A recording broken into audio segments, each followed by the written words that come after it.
kita membacanya dengan beradab. Apa beradab? Dengan membaca Sayyidina. Kenapa kita baca Sayyidina? Sebab Sayyidina ini menunjukkan adab. Memanggil beliau tak langsung dengan nama beliau. Sebabnya apa? Karena beliau adalah yang dimuliakan. Dimuliakan Allah, dimuliakan malaikat. Yang lebih mulia dari kita memuliakan beliau. Semestinya kita juga memuliakan. Bagaimana cara memuliakan? Memanggilnya dengan panggilan yang sangat terhormat. Maka Sayyidina itu bahasa kita, bahasa mudahnya, memanggil orang dengan panggilan terhormat.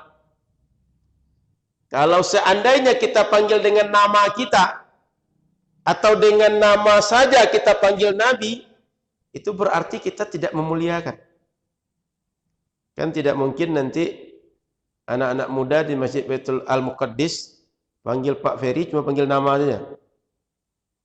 Dan saya yakin beliau kalau sempat ada remaja masjid ini panggil Pak Ferry, Ferry gitunya. Beliau langsung panas telinganya. Atau kedua dia bertanya, siapa yang manggil tadi gitu. Rasa-rasa kenal suara tadi, tapi siapa orang ini gitu. Lain rasa kita mendengar kalau kita dipanggil oleh orang di bawah kita atau dipanggil oleh anak muda dengan panggilan hanya menyebut nama. Itu kita. Kita bawakan ke diri kita saja. Tidak usah kita kaji dalil dulu. Ada orang, dia kecil, dia muda, atau berbagai kekurangan di bawah kita, dia memanggil kita hanya dengan nama kita. Itu tidak membuat kita nyaman dipanggil itu. Ini Nabi. Bukan orang sembarang. Dia orang juga, tapi orangnya bukan sembarang orang. Orang yang dikhususkan menjadi utusan Allah. Maka orang biasa saja tak terima dipanggil dengan nama biasa, dipanggil Nabi, lebih tak patut untuk dipanggil dengan namanya saja. Maka sejak dahulu para ulama kita itu buat di muqaddimah kitab kalau baca selawat itu pakai Sayyidina Muhammad. Buat di dalam khutbah atau dalam apa saja pakai Sayyidina Muhammad. Apa tujuannya? Bagian dari cara kita beradab. Kemudian Ustaz, dari segi dalil apakah boleh kita selawat pada Nabi pakai Sayyidina? Boleh. Kenapa tidak? Dalam Al-Quran, seperti tadi saya ulas sedikit, Allah tidak pernah menyebut nama Nabi Muhammad ketika memanggil atau ketika mengajak beliau berkomunikasi. Itu bahasa ya Muhammad. Hei Muhammad, nggak pernah begitu. Tapi ya ayyuhan Nabi, ya ayyuhar Rasul, dengan sifat yang terbaik, sifat yang paling mulia. Selalu begitu. Sementara Nabi yang lain sebagai perbandingan dipanggil dengan nama langsung. Wahai Musa, wahai Ibrahim, wahai Hud, wahai Nuh, wahai Lut, disebut nama langsung. Nabi Muhammad tidak. Itu Al-Quran.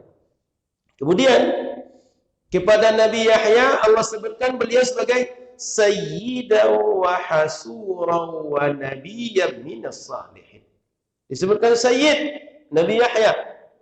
Nabi Muhammad imam bagi Nabi dan Rasul. Kenapa pula tak boleh pakai Sayyid? Yang bukan imam para Nabi dan Rasul disebut Sayyid.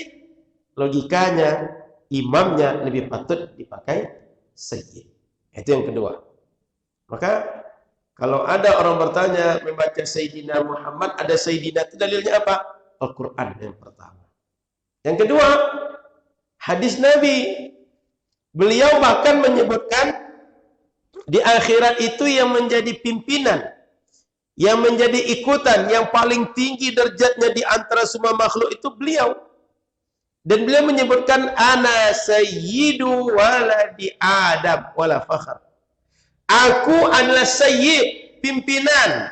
Aku adalah tuan, aku adalah penghulu anak cucu Adam pada hari kiamat. Bapak Ibu, keadaan dunia dengan akhirat mana lebih mulia? Akhirat lebih kekal. Kalau nikmat lebih banyak, nikmatnya lebih hebat, tak sebanding dengan dunia. Beliau sayyid di tempat lebih mulia. Logikanya di tempat yang di bawah itu lebih patut jadi sayyid dibanding tempat mulia tadi. Paham? Maka Nabi menyebutkan ana sayyidu waladi Adam. Di mana? Yaumul qiyamah, hari kiamat nanti. Hari kiamat itu semua nabi dan rasul bahkan berharap agar Nabi Muhammad awwalu syafi'in wa musyaffi', orang yang pertama memberi syafaat dan diberi izin memberikan syafaat. Beliau saat itu memberikan syafaat kepada semua manusia. Sehingga umat Nabi Adam, umat Nabi Nuh, umat Nabi Ibrahim datang minta agar urusan akhirat ini dipermudah, semuanya suruh datang kepada Nabi Muhammad. Jadi di tempat yang mulia beliau sayyid, di tempat yang kurang mulia dari itu lebih patut untuk disebut sayyid. Paham Bapak Ibu? Ini dalil ini bukan dalil mengada-ada, ini sahih semua. Cuma cara memahami ini perlu. Kadang-kadang di kita ini tidak detail dan tidak jujur dalam memahami lalu menghukumi. Dan itu tidak jujur orang seperti itu. Itu tidak ilmiah orang seperti itu.